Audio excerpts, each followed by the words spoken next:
Now, let me ask you this question. Now, this is more theoretical because I don't think the Knicks could, even if they wanted to, get in this situation, nor do I think they will. So this is more of a theoretical question. What do you think would be more attractive to a superstar for the two of you?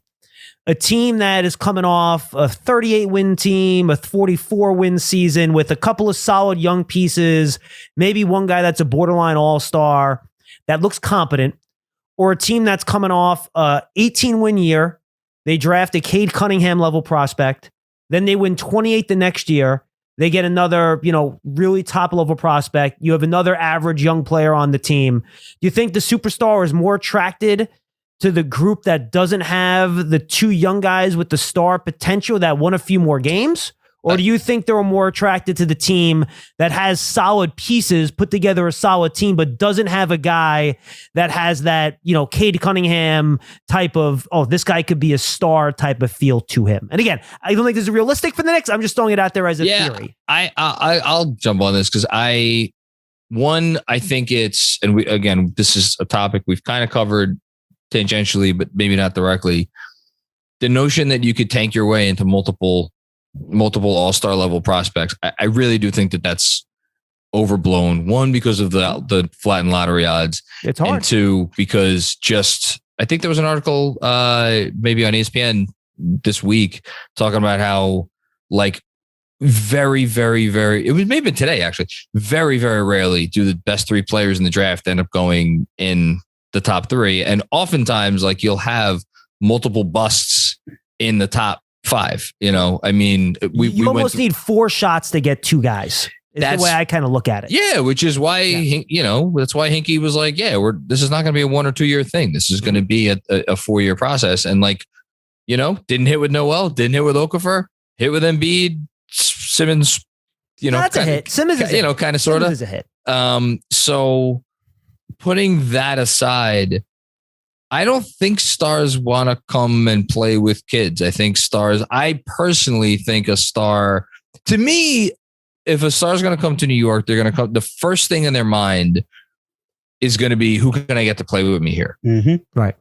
That's my thinking. And that's why it's to me, it's you said before, getting the first superstar is the easy part. I don't know if I agree with that, but do I think that there is a non-zero chance that they could get Donovan Mitchell in the door at some point in the next 18 months? Yeah, I do. I think that's definitely in the cards.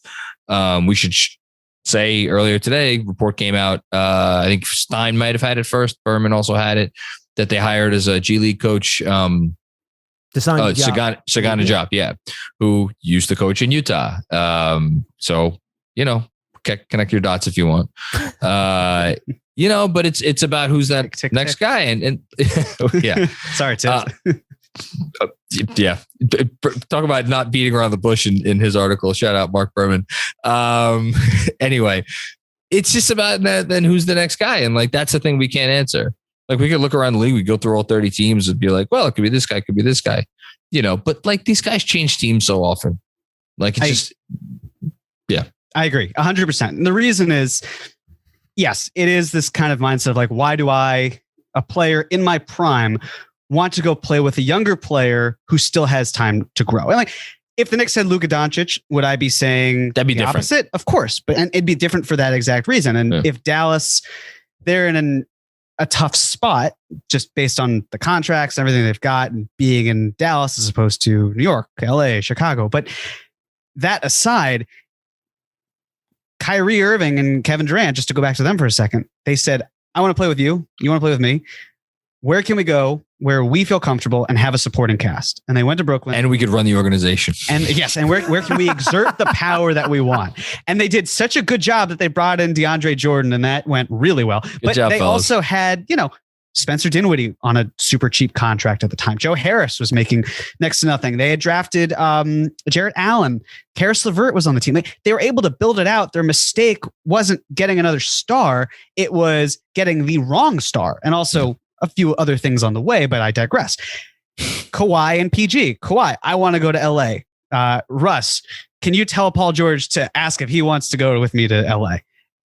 Paul George wanted to do it. They made it work. They traded SGA, who, mind you, would have been that young star that they could build with. And instead, it was the price of doing business where they got Kawhi didn't think didn't give it a second thought. Like, hey, this SGA kid, he might be good. Maybe in a few years, this, that, it. Nope. Yeah, get me fucking Paul George. And if you're the Clippers, you're like, well, we lost out on SGA, but okay, we did get Kawhi Leonard and Paul George, so we'll work with that. And there's so much stink with this organization. And last year, not this past season, the year where they made the playoffs felt like the first year where they're finally getting out of the mud.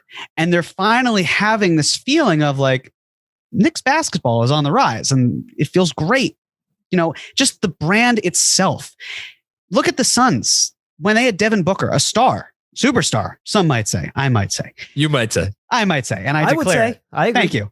I would say, Chris Paul too, by the way. Sorry, Macri. Hanging up on love it. Although I think the door for Chris Paul may have yes closed, but at the time of the conversation, it was still active. But I would love to have a debate about Macri's 1990s guys who were stars in Horn too, by the way, as the only person that was alive during that time on this podcast. Next episode. Yes. But then you look at that team and what it basically stood for. I think that Devin Booker had 70 different teammates over a 5-year span, the amount of turnover. It was ridiculous. And then they draft Mikal Bridges. Devin Booker is no longer looked at as this empty stats guy. He's suddenly on the rise. And they tanked. They tanked and they got DeAndre Ayton. And then they played well. They got 8-0 in the bubble and then attracted Chris Paul. And then they made the finals. If the Suns hadn't done that well in the bubble, would Chris Paul have given the Phoenix a second thought? I don't think so. No, I think it took them showing this is what we can do. Look how fun we are. Look at the ability we're able to have here. And what did it really cost them? Kelly Oubre, Ricky Rubio. But you just nailed something. You just nailed something. Mikal Bridges, 10th pick, right? 10th pick. Mm-hmm. Cameron Johnson, 11th pick. And they traded down. And they picked up an additional asset in Dario Saric, who like not playing a huge role for them now, but like, again, you win some, you lose some. You have to hit. Yeah, you have to hit those picks, and that's why I think we're talking about the superstars and this and anything. Just can Obi Toppin get better?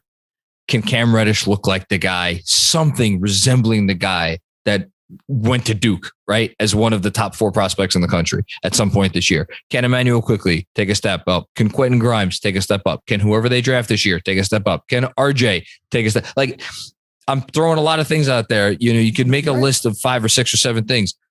If 4 of them happen or if 5 of them happen, I'm not worried about anything else. Everything else will take care of itself.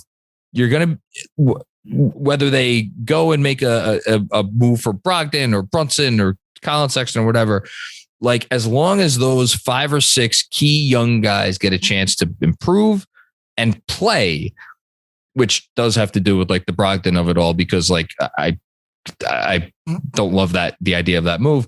Again, different conversation, but then good things are going to happen, you know, whether it's trades or free agency or this, that, and the other thing. Like you just get better with your young talent. I agree with you. And I think 2 other things I think are important here then. One, well, I guess we'll do the draft last. Should the Knicks start being a little bit more aggressive in terms of taking more shots at upside? Right, because I think in a lot of ways they in the draft or on both. I think they've used their money on some safer veterans, right? You know, to raise their floor. I thought the Reddish trade was maybe a pivot, right? You trade a pick that's not going to show up for a couple of years for a guy that you think is all-star tools. Yeah. Do you think now, since they have so many guys that are playable, and frankly, not enough minutes for so many guys that are good enough to play but not great, that they need to start taking some bigger swings here for upside, even if they're risking a bust, than getting a guy that you think, oh, he'll be a solid rotation guy for us and help? Is that a pivot they have to try to make here? And, you know, throwing money at a restricted young guy like Jalen Brunson, I think would be categorized as that, right? Well, you have to pay a lot, but I think you're swinging for a guy that can become something. As bad of a move it was, because we knew what he was, that's what Tim Hardaway Jr. thing was, right? You throw money at a young guy hoping that he can take that next step and become something more than that. Is that a pivot this team now has to make because of the roster construction and trying to find that second star? Is it worth sacrificing the floor a little bit and also sacrificing the number of assets you have in terms of players and or picks to have a few more shots at bigger upside in either trading up in the draft or even shooting at maybe some younger free agents that might come with a little bit of risk? Can I respond Can I answer your question with a question? Yeah. Couldn't you say there is a at least decent chance that the players the Knicks have drafted have that ceiling that you're talking about, but they have not had the time or the ability to get closer to showing it? Well, I mean, I think it's hard to find guys with that ceiling in the 20s. Well, sure. One. But like, yes, I see what you're saying. The way I see it is that the Knicks have put so much, they've invested so heavily in their analytics department that the way they are looking at it doesn't seem to be, how can we get high floor guys? It's also like, who are the best players? What are the best players the NBA typically have? Pull up abilities. Let's find guys who can do really well off the dribble. And I know that for our last draft podcast, and this was something I wanted to clarify, but didn't actually get to do at the time and want to add it now. There are players who maybe can pull up and didn't have the opportunity to be used in that role. Like a lot of Kentucky guys, Ty Washington, for example, Devin Booker, any of the Kentucky guys you really want to mention, most of them did not have the opportunity to pull up. So there might be some sort of like hidden or untapped talent that we don't have the access to. But I hear what you're saying completely. If the Knicks are in the lottery, and they are, and if they even have an opportunity to trade up, if you can find a way to get talent where you feel comfortable maximizing the ceiling, why wouldn't you? Because if you do have these high floor guys, and like, again, I think that Grimes, he's a great 3-and-D player, but he also did a great job off the dribble last year and was a top prospect coming out of high school. So like, what is to say he can't then become a really good secondary creator, someone who can have the offense, doesn't have to just be catch and release type thing. And so it's like 100%. They want to find guys with the high ceilings, but if they pick the right players, then they should have high floors to begin with. It just seems like, and not you specifically, of course, but we're so scarred by the like potential of Frank Ntilikina, the potential of Kevin Knox, that it feels like there's not a floor in place. You can only go ceiling or floor. And I think with a lot of these players that are available, it's just, how do you find the guys? How do you acquire the players who do have that high floor? But there is also a realistic ceiling that, with your development staff and hopefully playing time, they can get to. No, and I agree with that. And I think I probably meant more in terms of free agency moves than I meant in the draft, probably. Like, I would have loved them to roll the dice on Malik Monk last year, for example. But they decided we'd rather have a veteran that we know what he is rather than taking a young guy that like this year. Do you roll the dice on a Mo Bamba? A young guy that maybe can become something. Like, do you want to roll the dice more on guys like that maybe if they don't work out, it costs you a couple of wins, but you have a guy that you think can maybe end up becoming more than he is now. But you talk about, right? They need to get guys on the cheap. They need lightning to strike here at some point. Do you need to take more shots for that to happen to just maximize your chance for building a better team and being able to take a bigger step that you're not going to get if you go and you sign Alec Burks? I think wasn't that Cam Reddish though, to an extent? Yeah, I think Cam Reddish is the sort, because to me, like, what you're describing sounds a lot like Colin Sexton. I would say. I would say he would qualify in that category. Sure, right? He's a guy that last time he was healthy and playing a lot of minutes, he averaged 24, an efficient 24 points a game, 24 and 6 actually, or 24 and 4, whatever it was. You could look at him and be like, man, is there an untapped star potential here? I think you really have to rely on your scouting staff. Like, I'm not really a Sexton guy. No, neither am I. To me, it's and like Bamba, like, I don't know. I wrote about Bamba. I think it's a worthy flyer. I don't think it's crazy at all. Is that the guy that's going to change your life? I don't see that buy low opportunity on the market this summer. Maybe I'm missing someone. I think Cam was that. Now, whether he turns into anything, we'll see. I think this is a better draft question. That's a good transition to we can end it with draft talk, because so I started digging into Johnny Davis. Like and we haven't really talked draft on this pod much, but like Johnny Davis was a guy who was essentially the preeminent shot creator in college basketball for most of last season. And then he started to tail off over the last about dozen games where he's shooting really well in the tank. I think he hit like 20% from 3 over the last dozen games.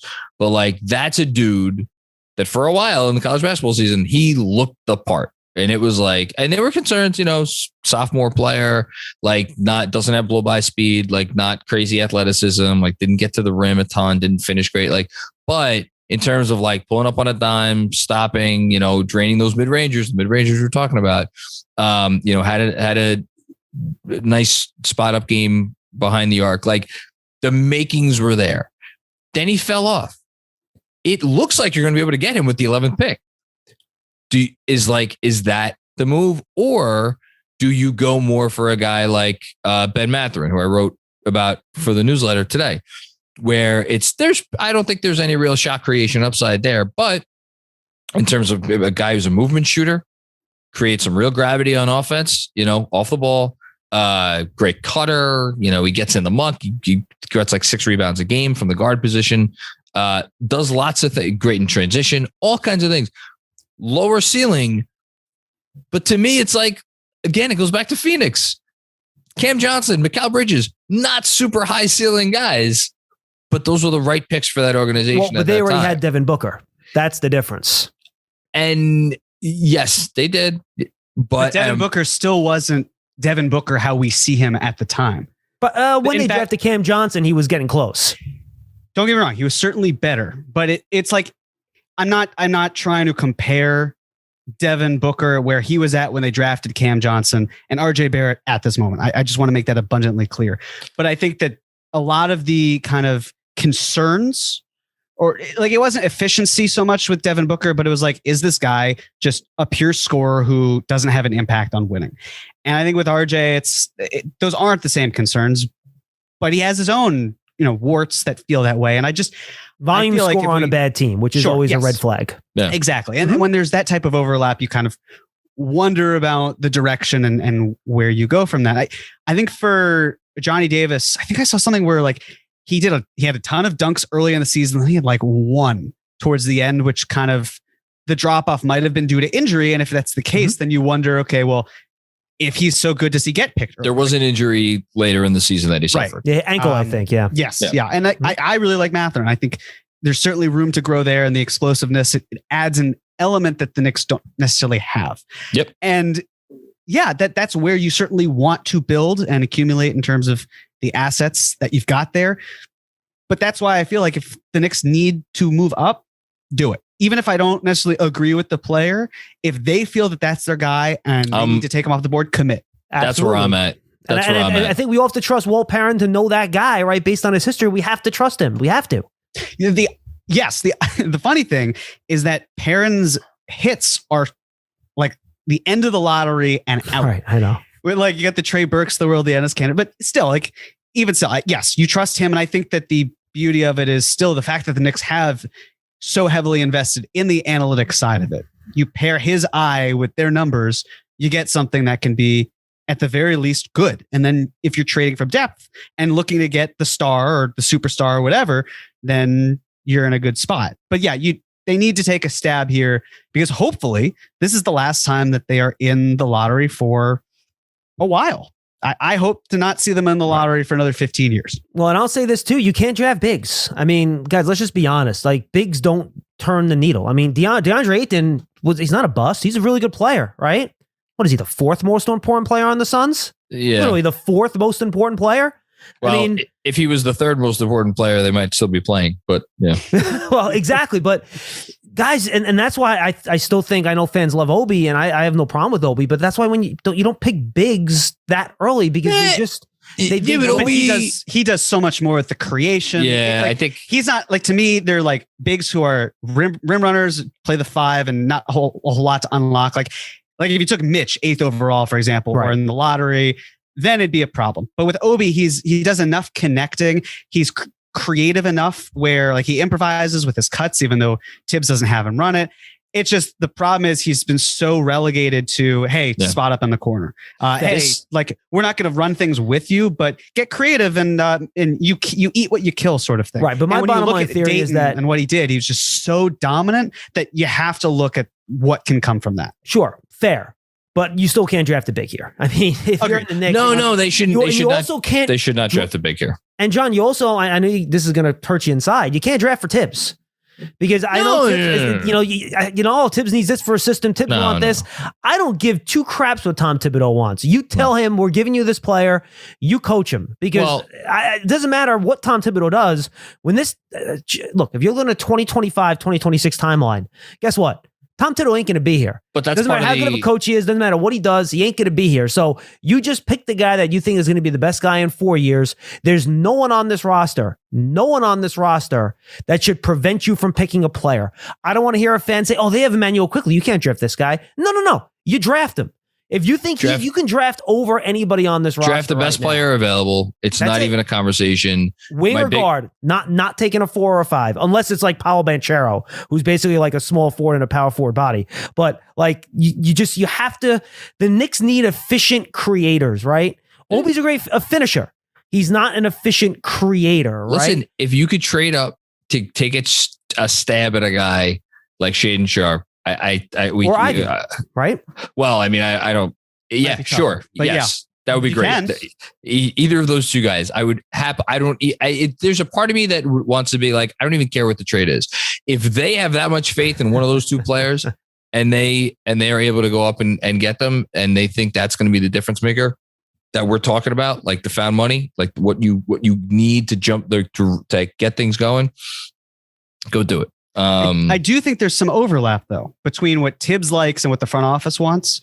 It's just finding the sweet spot, but then you don't even need to go over the sweet spot because the Knicks have operated without having Thibs' best interests being played at all.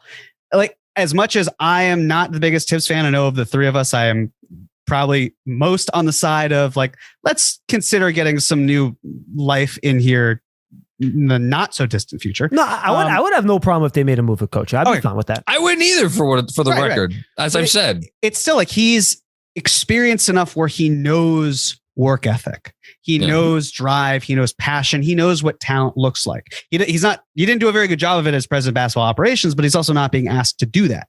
And so if you can use his insight and combine it with what the front office is thinking, I think you can get a great prospect. The question is, can they agree on it? And at the end of the day, it probably doesn't even matter because the front office is going to do what's in its best interest long term. Right. And you need someone willing to trade down, right? That's always the trick. Who drops to Portland and do they want a Randle? Do the Kings want to move out of that spot? And you just don't know if you can make a trade that you get decent value back. It's very difficult. And I think, you look at the NFL and it's funny. Like, you could be great unless you have the quarterback, it doesn't matter. And I feel like that's where you kind of are in the NBA now, right? You can be great if you don't have the stars in place. It's just kind of insignificant. So you just kind of have to do whatever you can to get those stars, and it's a slog. It's tough, and I just think, it's almost like that year last year, guys, was the worst thing that could have happened because it set such unrealistic expectations and sped up the timeline so much for so many people. There's a sliding doors moment there where it's like, what if that year did not go that way? Yeah, and I think this year would have been different. You get you get better picks. You don't pay Randle. Where are you now? The expectations are different. Does the front office do things differently? Are the veterans even on the roster for Thibs to play over the young guys? And then people aren't mad at Thibodeau, right? Yeah. So there's just this cascading effect of that year, which was, so much fun to live through. We all loved it. It was fantastic. Oh my God, it was great. It was great.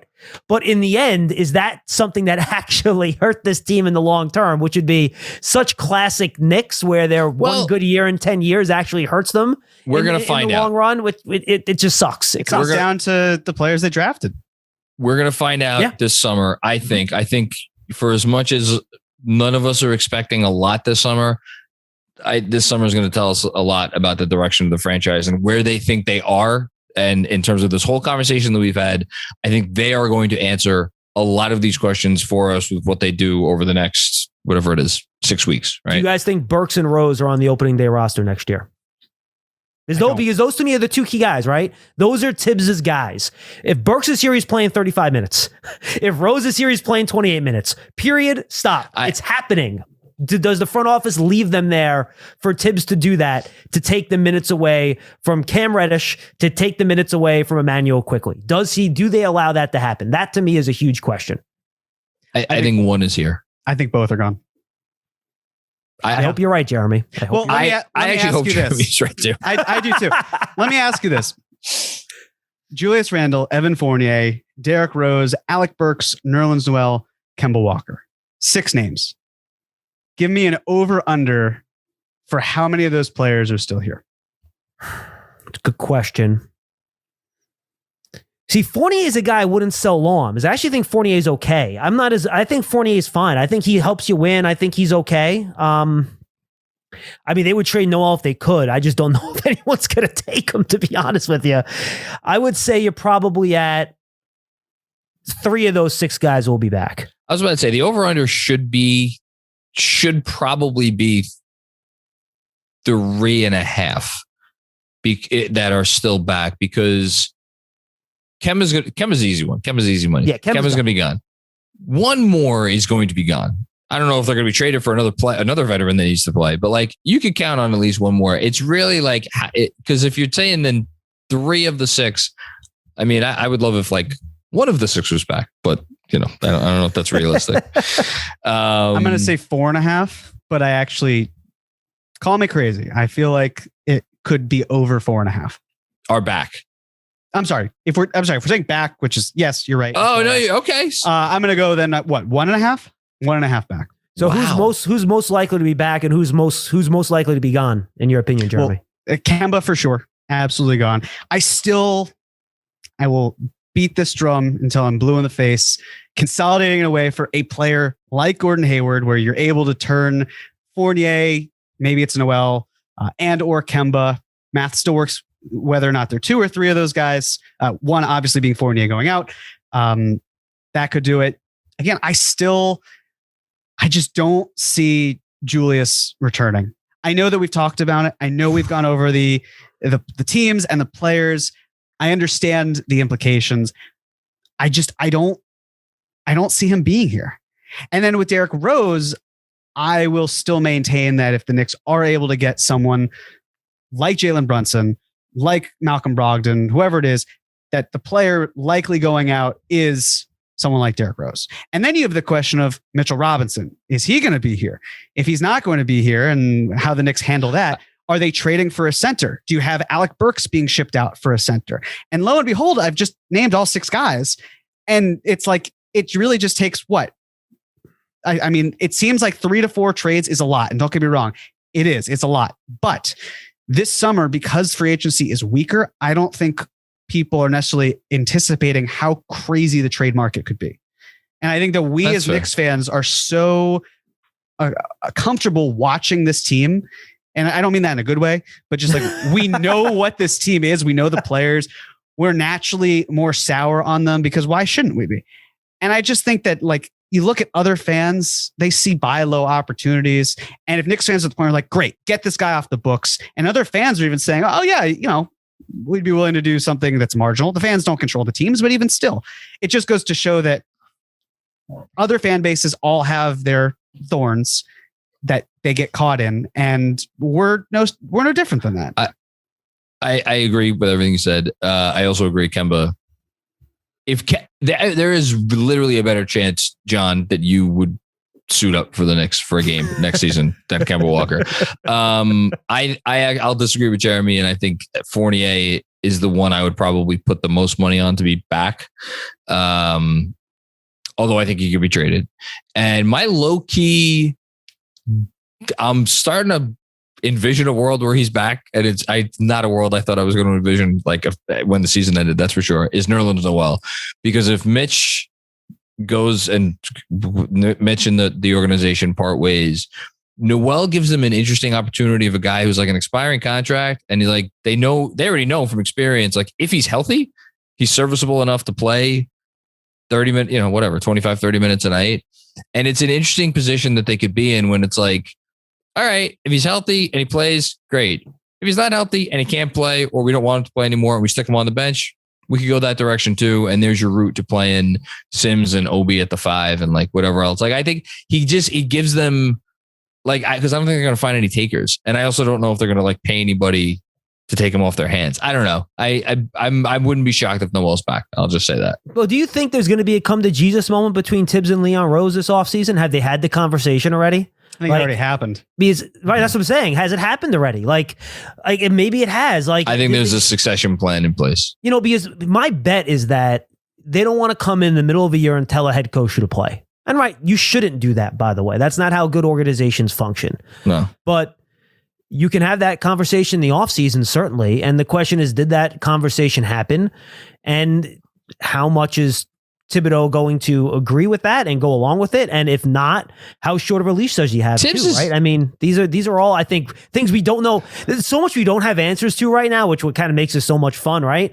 That is just going to dictate how they handle all this over the next couple months. What Thibs is never going to do, he is never going to play a guy that he does not think has earned the right to play. Now, I could hear from my apartment all of the people yelling and screaming about what the fuck does that mean in terms of like what are Thibs' definitions of like who should play and who should not? Because Obi Toppin and Emmanuel Quickly and like you could throw some other guys' names out there. Sure as shit seem to be doing everything asked of them and then some, and just couldn't seem to get off the bench. I understand it's an incredibly vague and amorphous thing. I'll tell you what, though, I could find some things with Obi that I can understand why Thibs didn't want to play him. For sure. And I think what fans love the most about Obi, the runouts on the fast break, I think some of those drove Thibs nuts because Obi doesn't defensive rebound.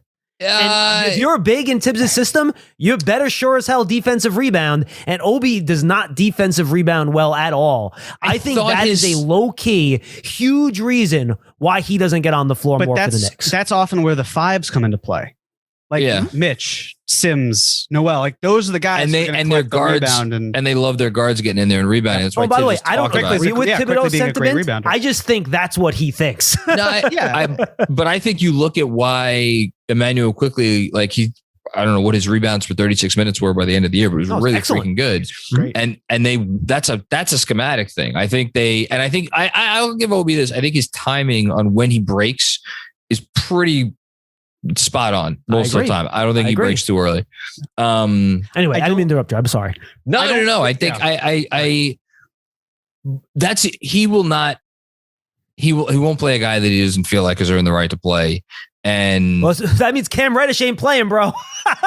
Boy, he was brutal when he played last year. Holy cow, was he bad. But that's why I think it's going to be very interesting if Cam Reddish is on the roster come opening. Like, if there's one young guy this isn't even a close question for me. If there's one of the quote unquote young players who I would put my chip on not being here on opening night, it's Cam Reddish. I'm not saying I want that, but I wouldn't be shocked. Sure. And we have proof of them potentially flipping him to the Lakers is why they are willing to be loosey-goosey in terms of players who are staying and not. Just quickly to backtrack for 1 second. I think that if the Knicks don't have Mitchell Robinson here and they go in with Nerlens Noel as the starting center, they've probably failed. The reason being that Noel gets a bad rap for the whole health factor. Last year was really the only year he's been unhealthy for the last 4 years. It seems he just gets nicked up enough and flails that people think he's unhealthy. But just even still with that, your contingency plan is Sims and Taj. And it's fine if Noel is your contingency plan because Mitch goes down. I don't think it's optimal if Noel is your first option. If he goes down, then you have to have Sims. But I digress a little bit. Because I guess that, in terms of, well, we're saying what? In terms of like I've almost lost the thread at this point. John Schmeelk, where were we? No, I think you answered the question. I think we were talking about who's going to be back and who's not. The vets and young guys based on, and the conversation with Thibs about how we're going to handle this roster next year. That's what, yes. You're asking like if they're on the same page. I think we know they're on the same page because Leon Rose released a letter. A letter came out talking about the young core 4 times. And then that week you have Mark Berman saying, oh, well, Tom Thibodeau was saying that the Mark Berman voice. Maybe he's not. Poor Mark Berman. He should have been doing having the young players play more. It doesn't even sound like that. Poor Mark. Whatever. I'm sorry. I don't have the bravado of a 6'3" man. Especially from Long Island. Anyways. Like that is the type of mindset where the come to Jesus moment was Leon Rose saying to Thibs, we have to, like, we're going with the young core and you can either embrace it and we want you to embrace it because we don't want to fire you, or there's the door. Then don't fucking trade for Malcolm Brogdon. Exactly. No. And that's why it feels like, who I like as a player, by the way. By the way, I was going to interrupt both you guys on Brogdon. You can't do that. Like that's the whole point. You trade for a guy like Brogdon, you're putting yourself in kind of that no man's land, right? You give you a short little boost on the wins. That's not going to be significant. It'll make you a little bit happy, but you're trading assets for him. That to me doesn't make any. Brunson, I'll be better. I'll be okay with overpaying Brunson than trading for a Brogdon. At least Brunson has room to rise. And he'll help the other players around him and their floors rise as well, which I think gets lost in the sauce quite a bit with the discussion about him. But that's another topic for another day. Yeah. This is fun. I enjoyed having to, because we talking to each other until we're blue in the face. It's nice to inject the third voice into this conversation. Yeah. Well, and I'm always so positive at everything. So basically, we're looking at best mediocrity until 2025 is basically what you're telling me, Jeremy? Well, let's end with some win total. I'm not gonna let you go there. Let's end with some win prediction totals, since we've talked up and down about what they're going to be and this and the other thing. John, I'll give you the first honor. How many games they're winning? Next year win prediction totals? Yeah, next year win prediction totals. I don't even know what the draft or free agency is going to be. Obviously, these will be revised, but because then someone's going to clip it and be like, "Hey, remember when Jon, and Jeremy said that it was like 27 wins?" And so then all of us should start our sentence with, "My pre-draft, pre-free agency win prediction is." People can still cut it. They can still say, "Oh, my win prediction is," and then the number. But technology these days. I will. Okay, fine. I'll put myself on. My pre-draft, pre-free agency win prediction is 35 wins. Okay, I also want you to did the Knicks trade up, trade down, or stay put on draft night? Give me both of those. Trade down. All right, I'm going to go Knicks next year, 38-44. It's a nice number. Yeah, they bump up one win. And let's say I think they frustrate the hell out of people and trade back. Okay, so we're in agreement on that. Yeah. Jeremy, this is going to be clipped for perpetuity. All right, that's fine. I can live with that. This is a Knicks team that, with all its trials and tribulations, went 37-45. Yes. Come on, do it. 53 really wins. Make Robert Cross happy. No, sorry, Robert. It's not going to be 53. But I will go as far as saying, as of right now, 41-41. I'm leaning towards 42-40, but I'll be nice, even keeled and say that's 500. But that's Malcolm Brogdon's music. Well, no, hopefully it's a different point guard's music. But I will differ from the two of you. I think the Knicks trade up, and I think they can find a partner in the 7 to 8 range, because there are things that the Trailblazers want that the Knicks might be able to provide them with. And there are going to be cost-cutting moves that the Pelicans might see down the line that the Knicks could potentially help them with too. If they see a guy and if they want to move back, they being Blazers or the Pelicans, then I know a team that would probably be interested in snagging a guy. So soup to nuts, you don't think Julius Randle's on this roster come free agency day, do you? You think he's gone before free agency hits? I do. Before free agency hits. If they... not necessarily. The draft would be a great night for them to do it, 100%. Yeah. I'll say by the start of the moratorium, give or take. Yeah. Yes. I think Julius is gone. If they trade Julius Randle this summer, I will not that'll be my Father's Day present, Christmas present, birthday present. I won't ask for anything for the rest. By the way, it kills me, because he's the most talented guy on the team, like just pure talent.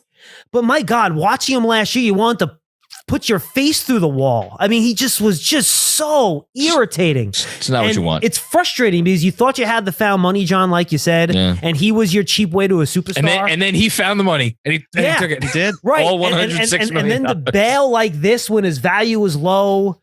You know, you let Kendra have the last laugh on Knicks Fan TV on our man CP over there. Listen, it hurts, and my logic tells me not to do it. But Jesus, I mean, they need a shake up, and I think the only way you truly shake this roster up is if you trade Julius. And here's the thing: the reason I picked 38 wins is that I don't think Leon Rose does it, and that's why I had them stuck at 38. If they trade Julius, maybe we can have a little bit of a different conversation later in the summer. Man, they trade Julius and they get better. I'd be so. It's not impossible, by the way. It's likely. It's not impossible. No, nothing. As Kevin Garnett once said, nothing is impossible. And who knows? Maybe RJ gets better when Julius isn't there. For all we know, I mean, anything could happen. That's the thing. I want to see these young guys put in better situations and more challenging situations to see, to Jeremy's point, if they can increase their value. Yep. To which point, trading for one superstar doesn't completely drain your pool of assets. And that's what you need to do. That's all you can do. And in order to do that, Thibodeau has to stop playing, Derrick Rose, Julius Randle, and Alec Burks and combined 120 minutes a game. And if you can get there, then you're in good shape. But I don't. We're forgetting. I've been burnt too many times to believe it's going to happen. I hope you guys are right. I hope it does. I'll believe it when I see it, and I hope it does. I feel like we're at the point where so much happened this past season that the Knicks are going into next year underrated. You know what I mean? Like, we're so downtrodden about things. I think things seem like everything. And I know it may not feel like that, but it still did feel like everything that could go wrong in so many ways. And they won 37 games. Won 37 games. Yeah. Here's the problem, right? You think of their 44 win year, right? And you're like, well, you get back to 44 wins. Well, once you get rid of Randle and get rid of Rose, that 44 win season becomes irrelevant. Because the two guys that got you to 41 wins, they're not 41 and 31. Yeah. I'm sorry, 41 and 31. My bad. I said 44. Prorated, it was like 46 if you go for 82 games. Yeah, maybe that's what I was thinking. They're good. And there's some preseason games. They won a postseason game. So 10 plus games over 500, whatever the hell it was. Yeah. They got there because of Rose and Randle. So once they're gone, that season's irrelevant. Like, that's not the ceiling anymore because the guys that got you there aren't here anymore, right? Yeah. And you're almost starting from scratch, which to me is a good thing. Because like I said, that season almost took them off the path a little bit. Now they need to get back on that path. And maybe in order to do that, those two guys can't be here. One thing that kind of just occurred to me in terms of, because you had asked before, in terms of almost regretting whether the Knicks made the playoffs in that season or not. And I think the strongest argument for why I'm comfortable with it, even though, sure, part of me does absolutely wish that they could have finished the lottery pick, but that's neither here nor there, is that it gave the younger Knicks exposure to the playoffs and how different of a game it was. And RJ talked about it on the podcast, Old Man and the Three with JJ Redick, about how different the game is and what needs to change and how he can adjust his approach. And it's one of those things where as a young player, you don't really know it until you experience it. I just think about the fact that you had RJ Barrett, Obi Toppin, Emmanuel Quickley, who were able to get a taste for what that was. And they can use that to their advantage to say, okay, well, we learned from our mistakes. It didn't go over well the first time. And then hopefully they can grow. And then the other guys will still be young and they'll be a bit greener. And it'll take time, but at least getting to the playoffs, getting that exposure, showing you can win, being a winning player, and why all these veterans ahead of the Knicks, why I think that the Knicks will move most, if not, I don't want to say all because they're going to get veterans back, but most of the veterans currently on the team is because then it prioritizes the young players as players on the team. And of course, as trade assets in the event that the star we're going in circles about whoever it might be is available, being able to rise from there. You just made me think of something. The last point for me is not only was it the playoffs last year, but this past season, for as absolutely as infuriating as it was to watch from our point of view, at no point, even as they were losing 17 of 20 games, or whatever it was, 14. It all runs together. A lot of games in a short period of time. Losing never became accepted, which for years and years and years here, losing, it was just like, it was accepted. Like, okay, this is not going to be a season in the playoffs. Maybe it was a futile effort. It was a futile effort. It turned out to be, but like, it was until the last 2 weeks of the season. It's like, we're fighting. And then, they couldn't fight anymore because like just the math didn't add up. But like, I think it was important that all of these young guys, with the exception of RJ, who was here for the 1 year where it was kind of early on, like, what did they start 4-18, where it was like, yeah, we're just, this is not happening this year. Like it's a culture where they are going to try to win games. I do think that that's important, and that reflects back on some other things.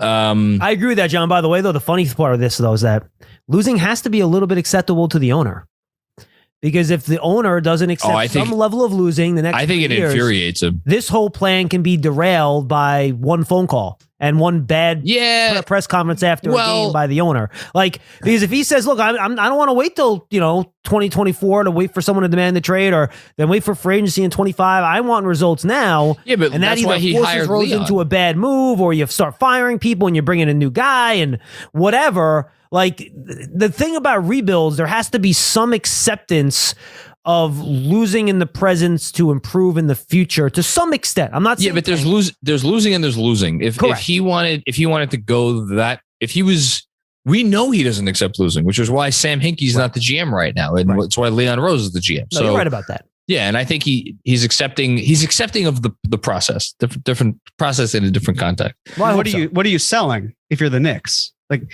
the sales pitch is the young core. If you're able to then try to prioritize RJ Barrett, Obi Toppin, Emmanuel Quickly, you can take a step. You could sell that. Like you could stumble next year and the flames would be a little bit hotter for sure.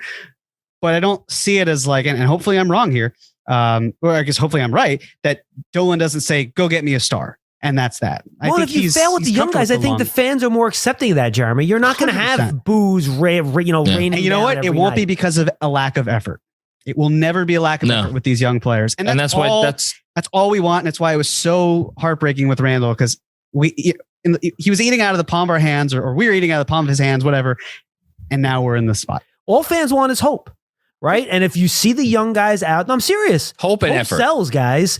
If fans can see even the dimmest light at the end of the tunnel, it could be the dimmest light possible, right? If they can see that light and they think they're going towards it, they will accept things. But if they think that you're on the wrong track heading into pitch black, and that's what they thought for much of that last year with Burks and Randle and all those guys, that's sort of big, now, right or wrong, that's what a bulk of the fan base thought was happening. Yeah. I agree with that. They didn't have hope at that point. But if you can get these young guys playing, even if they lose games along the way, but they're playing well and you see sparks, fans will like that. They'll go to the games. They'll be excited. And hopefully that will allow the owner to have some more patience here to let this plan go through. It's crazy. Dolan is not an active worrying point of mine. I don't know when's the last time. That is maybe the best compliment I can give Leon. No, I agree. And he isn't an active worrying point for me either. I agree. Yeah. And once he was the only thing I worried about with this organization. John, where can the folks at home find you and your content about not the Knicks as much as you once talked about them, mostly the Giants? I will ask you for a Giants prediction before I let you go. Yeah, I mean, find me on Twitter at Schmeelk. I tweet out all my Giants content. I try to limit it to content promotion. And I'll have some random Nick tweets here or there. Hopefully lightning strikes, and that would be nice because that's kind of, we're all just waiting for them to fall ass backwards into something. And sadly for Knicks fans, that hasn't happened since literally the Patrick Ewing lottery, in which they have fell ass backwards into anything. And hopefully that happens and they, pull some luck here at some point. I don't know if it's going to happen or when, but we hope it will at some point, right? It's been a long time since the Knicks got really lucky. They're due. That's all I'm going to say. They're due. They're due. They're due. Wait, give me a Giants prediction. What are the Giants going to go this year?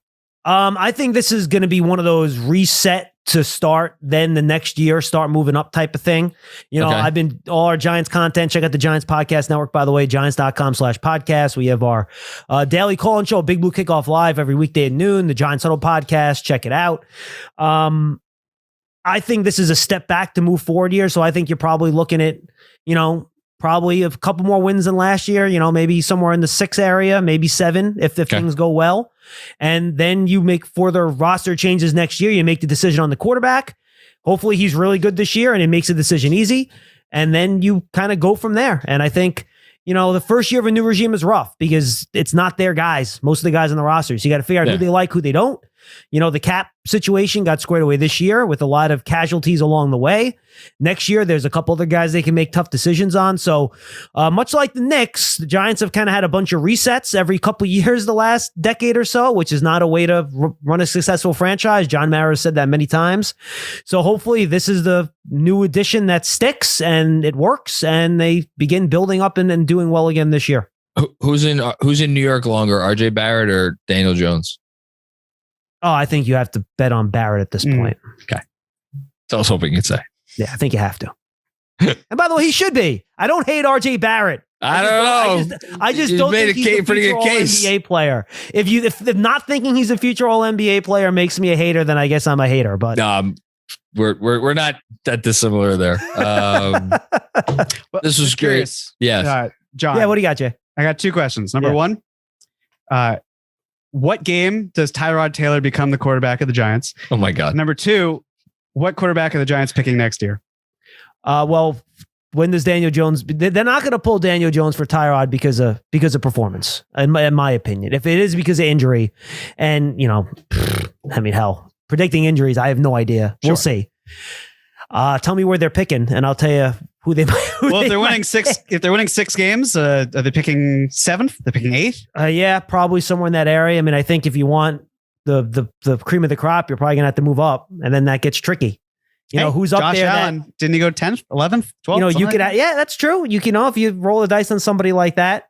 Oh, one other thing I want to say to you, Macri, I have a beef. What? I learned sadly this week that we would not have been friends if I grew up in Queens. You're a Queens guy or Long Island guy? I'm a Staten Island guy. Staten Island guy. All right. Yeah. Well, I would grow up in Brooklyn. If we went to the same New York City high school, we would not have been friends. Why is that? I heard you say on this podcast your favorite athlete growing up was Michael Jordan. He was. How? You were a Knicks fan, bro.